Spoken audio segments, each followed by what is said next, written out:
Keepers struggle to save the life of an endangered green turtle found drowning in offshore waters. A giant sea turtle like this is like a puzzle in a box.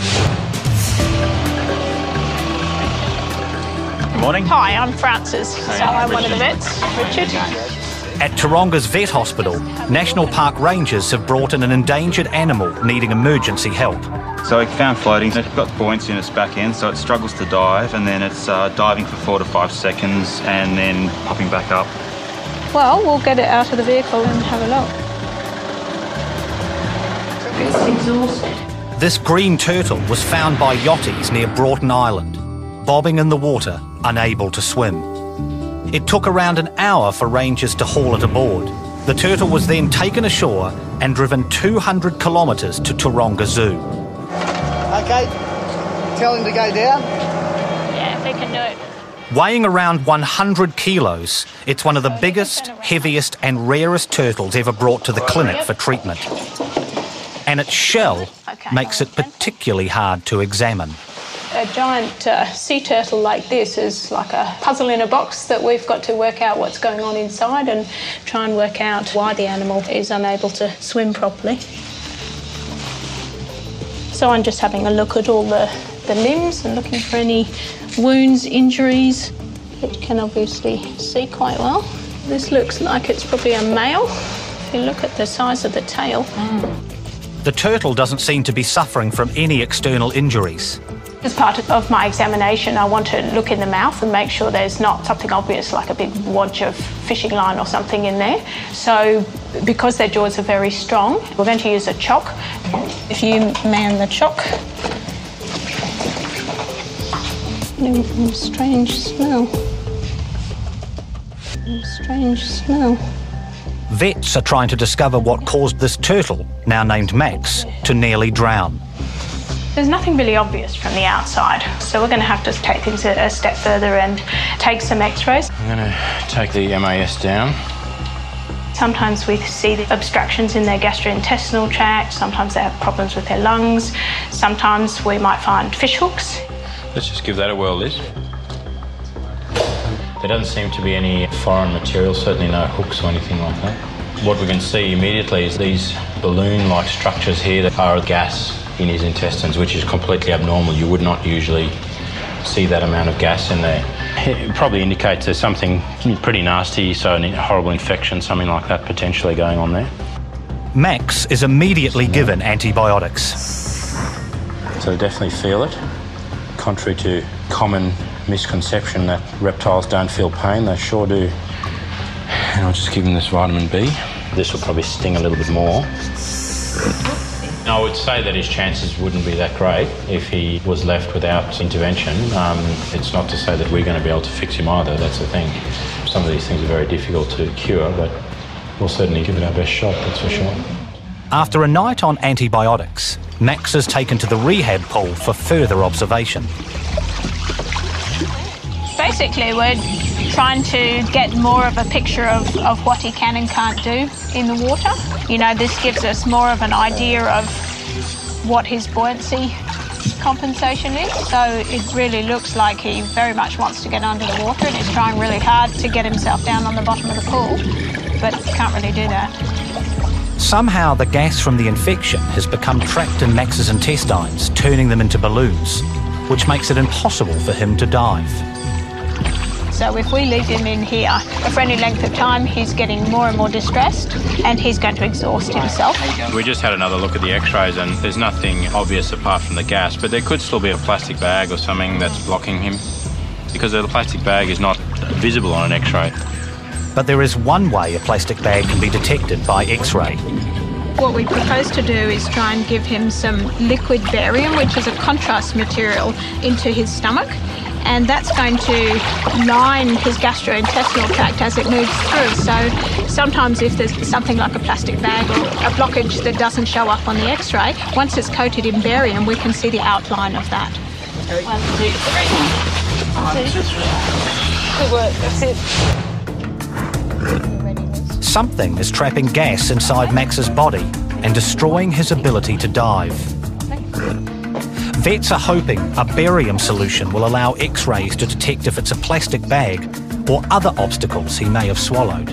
One of the most common problems we see, unfortunately, with a lot of marine turtles is that they get blockages in their intestinal tract, usually from eating garbage, plastic bags, balloons, fishing gear, things like that. So this tube is going to go right down into his stomach.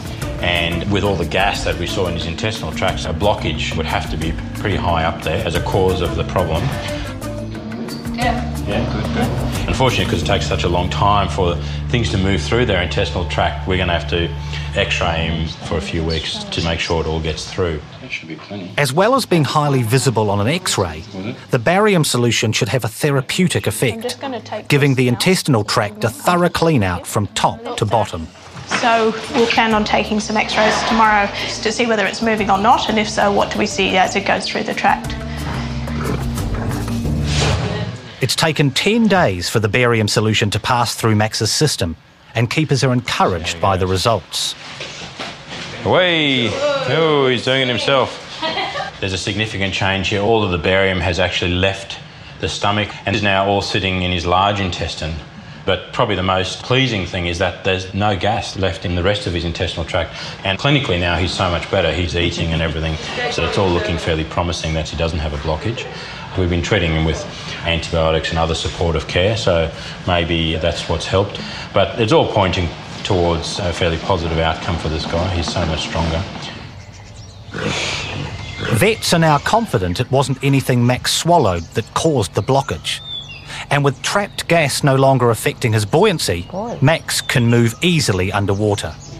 He was virtually drowning last time, couldn't get his head above the water, exhausted, and now he is just fantastic. Oh, he's eating it. Yay! The barium that we gave him, we've been watching that very carefully with the x-rays, and finally it's all come through, made a complete mess of the tank, but that's what we want to see. So we know his gut is working really well, he's eating, he's active, he's doing everything that he should be. Another person in there. Today is the great day because we're going to take him out and we get him out of the pool, put tags on him and microchip him, and then he's going up home to Port Stephens to be released. 1, 2, 3. Green turtle males are migratory creatures, often making epic ocean journeys during their 80-year lives.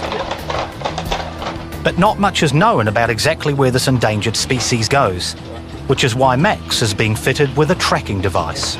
It looks snazzy, doesn't it? It's really helpful for researchers to be able to work out where their animals are going, what sort of areas they're using, the migration, breeding. A lot of these questions aren't known, and this is one of the few ways to actually find out. So this is just prepping the shell for the turtle, obviously just sanding it to give it more of a adhesive surface. So this is the epoxy we're using. The epoxy we put in is completely harmless. The turtle shell's so strong. The equivalent to us would be like us painting our nails, basically, so it's not going to harm him in any way.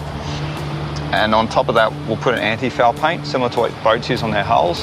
And what that does is it'll stop all the barnacles growing all over the tag, which would hinder the sending of the satellite positions. It should last for about 12 months. When Max surfaces for breath, his position will be relayed to a tracking station. Here you go. There's a signal heading up to the satellite. So then you can log on via the internet and you can sit in our office and track where the turtle's going. In 4 hours, researchers should get their first signal when Max hits the water near Broughton Island. 5 weeks ago, in these waters near Broughton Island, Max, the 50-year-old turtle, was found struggling for his life. After regaining his health at Taronga, he's about to be released. This is Halifax Park, which is part of the Port Stephens Great Lakes Marine Park, and this is one of our biggest sanctuary zones. And just here in the water here, we often see turtles, so it's a great place to release in this seagrass here and sponges. So he might live here or he might take off, we don't know, but that's what the tag's for, to tell us. All right, Chris, if you grab the front, you guys pull from the back. Just stop here.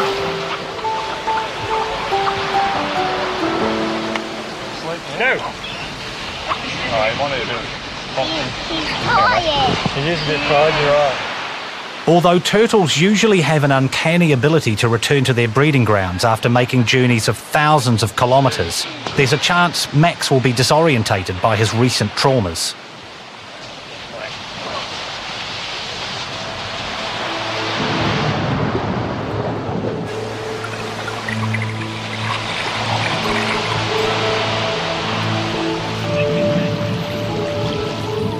but his instincts quickly kick in.